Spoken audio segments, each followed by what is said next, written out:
Hello friends, good morning everyone, welcome back to my channel fusion of love থেকে আমি রায়া। আশা করি তোমরা সবাই ভালো আছো। তোমাদের ভালোবাসা, আশীর্বাদ আর ভগবানের আশীর্বাদ মাথায় নিয়ে আমি তো বিন্দাস আছি। তবে আজ সকাল সকাল এই ঘোমটা মাথায় গ্রামের বউটাকে সাথে নিয়ে তোমাদের সাথে সামিল হলাম। এখন প্রায় অলমোস্ট 11:30 মতন বাজে। মা প্রতিদিন ভাবে আরো সকাল সকাল একটু পুজো দিতে যাবে, কিন্তু কোনোভাবেই সকালের দৌড়াদৌড়ি কমপ্লিট করে আর হয়ে ওঠে না। আর এখন শুরু হলো এই গোপলাকে স্নান করানো। আর এটা মোটেই সহজ কাজ নয়, কিন্তু এই সময়টা হচ্ছে ওর দুষ্টুমি করার সময়। কিছু না কিছু ওকে রোজ করতেই হবে। আর ওর এসব সামলে মায়ের পুজো দিতে যেতে রোজ দেরি হয়ে যায়। তবে ওর দুষ্টুমি সেরে মিটমিট করে লুক দিয়ে যে হাসাটা, ওটা মাস্ট। এই স্নান সেরে জামা কাপড় পরে রেডি তো হলো। আর ওকে দেখো, চোখে মুখে দেখলেই বুঝতে পারবে যে সব সময় দুষ্টুমির ছাপ পড়ে আছে। ইনি তো আবার শীত গ্রীষ্ম বর্ষা এখানে ছাড়া কোনো জায়গা খুঁজেই পায় না। আর দুপুরবেলা ডাকাডাকিতে সবার, যদিও এখানে খেতে যায়, কারণ জানি মা তো এখানে ভাত দেবে না। তবে সকালের ব্রেকফাস্টটা ওর এখানেই যায়। কখনো কখনো যদি ওর ইচ্ছা মর্জি হয় তবেই ওইদিকে যাবে, নচেত না। আবার ওই গরমে কিচেনে নিয়ে এসে হাজির করলাম তোমাদের। আজকে রান্না বসিয়ে দিয়েছি, খুব সিম্পল রান্না আজকে আমাদের। আর মা একটা তরকারি বানাতে দিয়ে গেছে। তরকারি তো আমাদের বাড়ি এখন কমন ব্যাপার হবেই, কারণ বাবার জন্য তরকারিটা মোটামুটি কমপ্লিট হয়ে গেছে। আর আজকে হবে এই গাটি কচুর তরকারি, মাছের মাথা দিয়ে। মাছের মাথা দিয়ে গাটি কচুর তরকারি। আর এই যে বাবা নিয়ে এসছে মাছ, কাটা মাছ। বাবাকে বলেছিলাম আজকে যে কাচকি গুঁড়োগুলো হয় না, সেগুলো নিয়ে আসতে, সেগুলো ভাজা ডাল দিয়ে খাবো।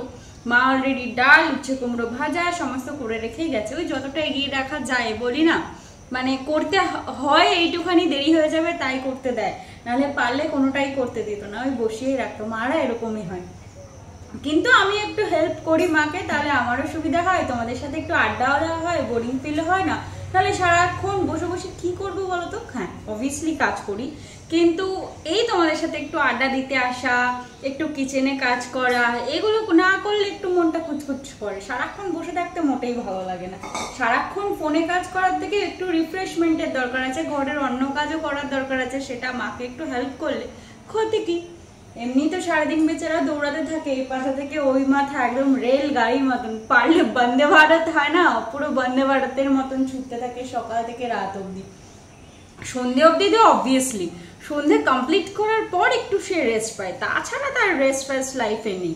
যতই বলি না কেন রেস্ট নেওয়ার কথা, ও রেস্ট ফেস্ট তার হবে না। তো আজকে ঠিক করেছি এত কিছু খাবো না। কালকে খাওয়ার টেবিলে বসে আমি আর বাবা ঠিক করেছিলাম আজকে ডাল আর মাছ ভাজা খাবো। তাই বাবা মাছ নিয়ে আসছে। মা বলেছে কাঁচকলা আলু দিয়ে মাছের ঝোল খাবে। আমি বললাম মা প্লিজ, এসব আমার ভালো লাগছে না, তার থেকে বেটার মাছ ভাজা আর ডাল খাই। ডালটা বানিয়ে রেখে গেছে। আর এই মাছের মাথা দিয়ে গাঠি কচু হবে। তরকারি অলরেডি রেডি, মা আসলে ভাত বসাবো, হয়ে যাবে রান্না। গরমের মধ্যে এই সিম্পল শর্টকাট রান্না না করে হিজিবিজি রান্না করে খাওয়া দাওয়ার থেকে এই সিম্পলটাই ভালো। রান্না করেও শান্তি, খেয়েও শান্তি, ঝামেলাও নেই কোনো। মাছের মাথা আর গাটি কচুটা ভাজবো, তাই জন্য তেল দিয়ে দেবো কড়াইতে। মা তেলটা মেপে রেখে গেছে। দেখো, মাছটা তো আজকে ভাজার এখন দরকার পড়বে না, কারণ মাছ খাওয়ার সময় ভাজবো, নাহলে ওই ঠান্ডা ঠান্ডা মাছ ভাজা খেতে ভালো লাগবে না। গরম গরম মাছ ভাজা আর ডাল। আমার তো মাছের তেল দিয়ে বেশি খেতে ভালো লাগে। ভাজা মাছ হবে, মাছের যে তেলটা থাকে না, ওটা তো আমার চরম লাগে খেতে। আমার এক থালা ভাত খাওয়া হয়ে যায়।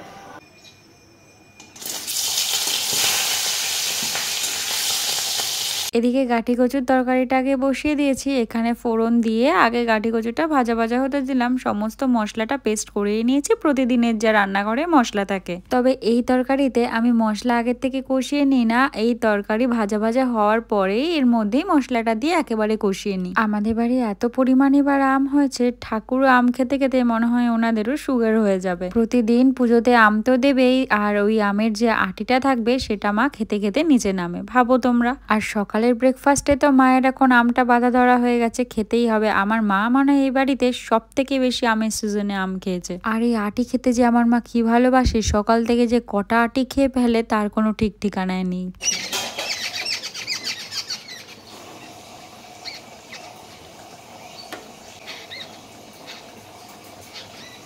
অনেক জোর জবরদস্তিতে আজকে মা বলল যে তোকে একটা আম কেটে দিই, আম খা, বাড়িতে এত আম একটাও তো খেয়ে দেখিস না, ওই কবে 2টো আম খেয়েছিস, মানুষ এই আমের সিজনে কত আম খেয়ে ফেললো, তোর কি একটু ইচ্ছাও করে না এত আম দেখে একটুখানি আম খেতে বলতো? এই প্রশ্নটা মা নিজেও জানে যে আমাকে করার কোনো মানেই হয় না, কারণ আমার থেকে নাই শুনবে, হ্যাঁ শুনবে না, তাও মায়ের মন রাখতে আজকে বললাম একটা শক্ত আম কেটে দাও, যদি আমার ভালো লাগে তাহলেই খাবো, নাহলে কিন্তু খাবো না, তোমাকেই খেতে হবে। তাই মা আর অত রিস্ক না নিয়ে একেবারে কেটে মুখেই ঢুকিয়ে দিল।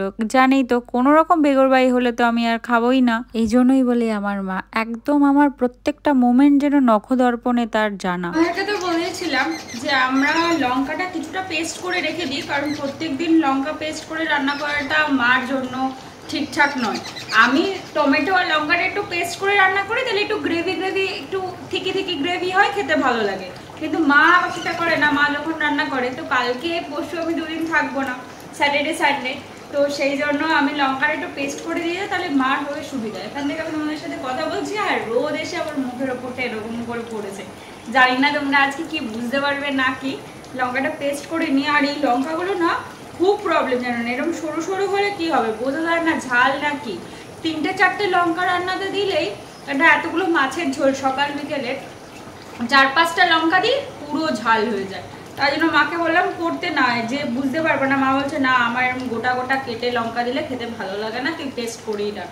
তো আগের দিনের ছিল, ওটা আমি আর তরকারিতে দেবো ভুলেই যাই। আমি প্রত্যেকদিন টমেটোর সাথে লঙ্কা পেস্ট করে নিই, আর এটা দেওয়াই হয় না। তো আজকে বের করেছি, এরপর মাছটা রান্না করবো, দিয়ে দেবো, আর এই লঙ্কাটা এখন পেস্ট করে নেবো। এটা হচ্ছে আমার মায়ের মানি প্ল্যান্ট গাছ। কবে এর থেকে বলছে যে সবাইকে তোমাদের এই মানি প্ল্যান্ট গাছটা দেখাতে। কি সুন্দরভাবে মানি প্ল্যান্ট গাছটা উঠেছে দেখো, এই জানলার পাশ থেকেই উঠবে, এখান থেকে একটুও নড়বে না। আজ সুযোগ হয়েছে তাই তোমাদের সাথে শেয়ার করতে পারলাম। তবে জানো তো, অনেক দিন ধরে ভাবছি একটা ভিডিও তোমাদের সাথে শেয়ার করব। কবে থেকে আমার ফোনের গ্যালারিতে আটকা পড়ে আছে, যতবারই স্ক্রল করি ও যেন বারবার আমাকে বলতে থাকে যে আমাকেও এবার সবার সামনে একটু আনো। তাই আজ ভাবলাম ওকে বন্দিদশা থেকে মুক্ত করে তোমাদের সামনে আনবো। আজকে ব্লগটা না পোস্ট করতে একটু দেরি হয়েছে, আপলোড করতে, কারণ নেটওয়ার্কের একটু প্রবলেম ছিল। আর ঘুম তো আসেই নেই, কারণ ব্লগটা আপলোড না হওয়া কি হবে না হবে, নেটওয়ার্ক ইস্যু হলে একটা ব্যাপার থাকে। তো এখন আসলাম হচ্ছে গাছে জল দিতে। আমাদের এই যে গাছগুলো, এগুলোতে জল টল দেওয়ার ট্রিটমেন্টের হয়, সেটা তোমরা জানোই, পরিচর্যা হয়। তো আমাদের সেই যে ওইখানের যে রিজার্ভারটা আছে, ওখানে পাম্প থেকে জলটা চালানো হয়।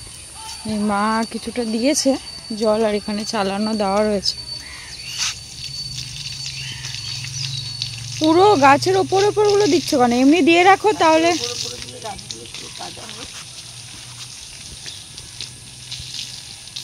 এমনি দিয়ে রাখো না, তাহলেই তো। এমনি দিয়ে রাখলে নিচগুলোতে গাছের শিকড়ে জল পেলেই হয়, আর লাগে না কি জল দিতে।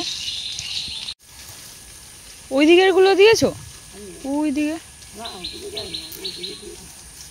ওই দিকের গুলো এটা দিয়ে হয়ে যায়। জল দাও না, পায়ে একটু। কি গরম, জলটা কি ঠান্ডা। দাও দাও দাও, পায়ে দাও, পুরো ভিজিয়ে দাও এই পায়ে।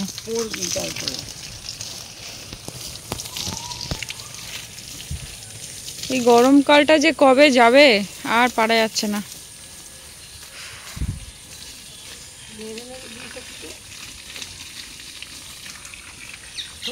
দাও, এটার ওটা হোক মানে বাবা, স্লিপ কাটছে তো। এই রোটা হয়ে গেলে তারপরে খালি পায়ে আছে। এই যে এইটাকে দিয়ে দিলাম, এইটাকে এই রোটা পুরো কভার করবে, আর পরের রোটাতেও চলতে যেতে পারে। এই রোটাতে অলরেডি দেওয়া হয়ে গেছে, তারপরে এগুলোকে সরিয়ে প্রত্যেকটা যে রোতে সেগুলোতে দেওয়া হবে। আর একটা জিনিস দেখে দাঁড়াও, ওই দেখো কাঠবিড়ালি। ওর কাছে যাওয়া যাবে না, গেলেই ও পালাবে, এক্ষুনি পালাবে। দেখো পালিয়ে গেল। জলটা এতটাই ঠান্ডা, সত্যি মনে হচ্ছে একটুখানি স্নান করি, খুব বেশি ঠান্ডা জলটা। পা ভিজাতেই ভালো লাগছে, মনে হচ্ছে পা ভিজিয়ে রাখি এমন, খুব হেভি ঠান্ডা জলটা। এটা একদম পাম্প দিয়ে তোলা হয় তো ডিরেক্টলি নিচ থেকে। আর এই বিকেলবেলাটা আসলে একটা ভালো লাগে, জানো তো? বিকেলবেলাটা আসলে একটা জিনিস হয় কি, এত পাখির আওয়াজ হয়, এত কিছু হয়, এই একটা ভালো হয়েছে, ভালো হাওয়া দিচ্ছে। এই দেখো ভালো গাছের পাতা ফাতা নড়ছে, বুঝতেই পারছো। আর ওদিকে দিদুন জামা কাপড় তুলছে সমস্ত। আর এখন ঘরে যাওয়ার পালা সবার। আর এই যে আমাদের বাগানেও সুন্দর হাওয়া দিচ্ছে আজকে, এখন সুন্দর হাওয়া তো দিচ্ছে। কত রকমের যে পাখির আওয়াজ। এইখানে আমাদের একটা শ্যাওড়া গাছ ছিল, এই শ্যাওড়া গাছটা এই বাড়ির কাকা কাকি যখন মারা গেলেন সেই শ্যাওড়া গাছটা কেটে দেওয়া হয়েছিল। আর বেশ ভালো হাওয়া দিচ্ছে, কিন্তু খুব গরম, আমার তো খুব গরম লাগে, মানে এত গরম আমি ফ্যানের তলাতেও মনে হয় ঘেমে বসে থাকি এরকম। এটা তো সরেই গেল।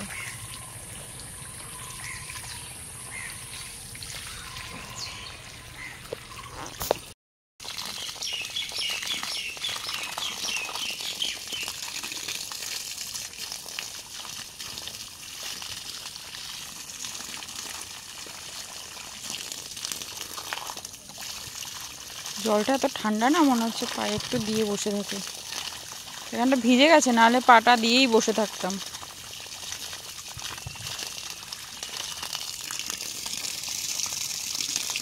এরটা হয়নি এখনো, হোক।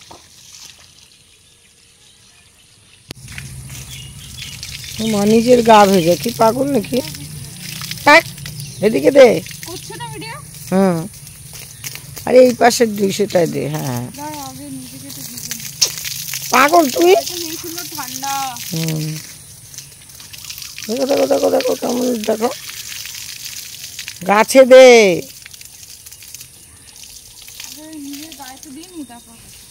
ঢেলে দে ঢেলে দে ঢেলে দে। কেমন পাগলামো করে দেখো, পয়সা দিয়ে ইসে করে নকশা করছে। এরকম করলে তো এটা গাছেই পড়ছে, এটা করছে। আরে ওখানে ঢেলে দে, গোড়াগুলো আগে ভিজুক। আগে গাছের ওপরগুলো একটু ভিজে নি, ওরা তো জল পায় না।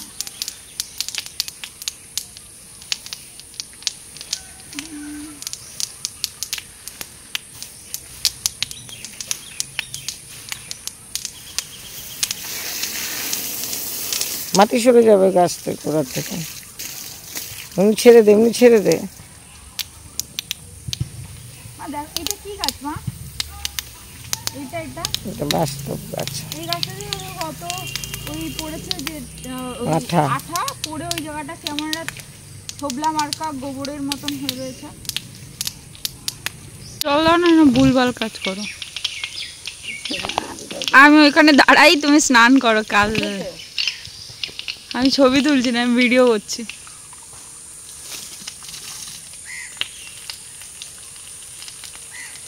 তোমাকে কেউ বলেছে ঝর্ণা চালাতে? আমার মাও বাচ্চা হয়ে গেছে। সাদা বকটা এই সময় প্রত্যেক দিন আসে। আমি পুরো ঘেমে জল হয়ে গেছে, এই দেখো পুরো ঘেমে জল। মা মুখে একটু জল দিয়ে দাও তো, এরকম করে মারো মুখে। তাড়া দিচ্ছিস কেন? বন্ধ করে দিচ্ছি। ব্যাস, এই পুরাতনকে ছেড়ে নতুনে ফিরলাম তো বটেই, তবে এই অসহ্য গরমের গল্প শুনতে শুনতে আকাশটাও আর নিজেকে আটকে রাখতে পারলো না। ঝর্ণার মতো আমাদের স্বস্তি দিতে আমাদের কাছে এসে হাজির। যখন এই বৃষ্টিটা আসে তখন এত ভারী সুন্দর লাগে চারিদিকটা, মনে হয় সবাই যেন থাকে নিজের নিজের মতন করে আমন্ত্রণ জানিয়ে ভালোবেসে নিয়ে এসেছে এখানে। দেখো, বর্ষাকালটা আমার খুব একটা ভালো লাগে না, এই প্যাচ প্যাচে চারিদিকটা আমি খুব অপছন্দ করি। কিন্তু এই গরমকালে অস্বস্তির থেকে বাঁচাতে যে বৃষ্টিটা আসে সেটা উপভোগ করতে আমার ভারী ভালো লাগে, তাই তোমাদেরকেও আমার সাথে করে নিয়ে চলে আসি। এখন বাজে যায় আর আমরা আমাদের ডিনার কমপ্লিট করে এখন বসেছি ইঁদুর তাড়ানোর পরিকল্পনা করতে। ইঁদুরটা এত জ্বালাচ্ছে, সন্ধ্যাবেলা মা আম রেখেছিল, তোমাদের তো দেখালে আমি, ওই আম লাইট অফ ছিল, আম খাওয়া দিয়ে শুরু হয়েছে। তারপর বাবা আজকে এইটা নিয়ে এসছে, এই বইটা, এত বড় বইটাতে কতটুকুনি আঠা লাগানো, এইটুকু, বাবারে এইটুকুনি আঠা লাগানো। মানে আমার মনে হয় এই দুধটা বসলে এদিকে ওদিকে আটকে যাবে বা কিছু সামথিং হবে, আই ডোন্ট নো, আমি কখনো এটা দেখিনি। এই তো বাবা বললো যে আজকে এটা লাগিয়ে কেউ কিন্তু আর বাইরে বেরোস না, কারণ গেটের দরজার সামনে লাগাও। আমি বললাম যে তাহলে তুমি যদি দরজার সামনে লাগাও, তোমার শাশুড়ি মাতা এতবারই রাত্রেবেলা ওঠে, তো ইঁদুর তো আর পড়বে না, তোমার শাশুড়ি মাতাই এই জালে ধরা পড়বে, ইঁদুরকে আর ধরা দিতে হবে না। তো মা আজকে বলেছে না আজকে একদম রেস্ট্রিকশন, তুমি বেরোবে না, কিন্তু সেটা কি আর শুনবে? সে তো শুনবে না। এখন চুল বাদ দিয়ে যাবো, ফ্রেশ হবো, তারপর ঘুমানোর চিন্তা ভাবনা। যে ওদিকে আমার ডাক এসেছে। প্রতিদিন তো আমি আসি তোমাদের গুড নাইট জানাতে, তাই আজকে গোপলা নিজে এসেছে তোমাদের গুড নাইট জানাতে। এখান থেকে তবে ভিডিওটা শেষ করছি, কালকে আবার একটা নতুন ভিডিওতে তোমাদের সাথে দেখা হবে। ততক্ষণ তোমরা ভালো থেকো, সুস্থ থেকো, সাবধানে থেকো। আর পুরো ভিডিও ভালো লাগলে একটা লাইক করে দিও, কমেন্ট করে জানিও কেমন লাগলো, আর সাবস্ক্রাইব করে সাপোর্ট করে সাথে থাকার কথা, পাশে থাকার কথা তোমাদের আমি নতুন করে আর বলবো না। তবে আজকের মতো টাটা, রাধে কৃষ্ণা।